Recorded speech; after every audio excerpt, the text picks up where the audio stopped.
কিরে তুই কাইটে দিলি কেন? তুই কি ম্যাচ খেলবি না?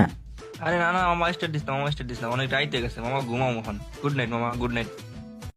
ওরে লুচ্চার ঘরে লুচ্চা, তুই যে কেন খেলবি না এটা আমি ভালো করেই বুঝছি। মাইয়া স্যার একটা ম্যাচ খেলতে চাও না না?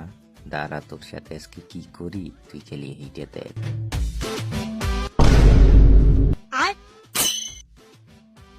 এই আতিক ভাই ম্যাচ খেলবেন, তাহলে স্টার্ট দেন।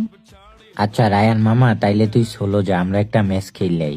আরে দূর মামা, তোর লাগে একটু মজা করছি বেটা, তুই সব কথা খালি বেটা ই না, সিরিয়াসলি না। আরে বেটা তোর একটু মজা করছি না মামা, খেল মধ্যে এসে মামা, স্টার্ট চালু, স্টার্ট দে। ওরে লুচ্চার বাচ্চা, যে একটা মাইয়া আনছি এই যখন ম্যাচ খেলতে চাই না, তারা তোরে থুই ম্যাচ খেলবো। নে নে খা কি।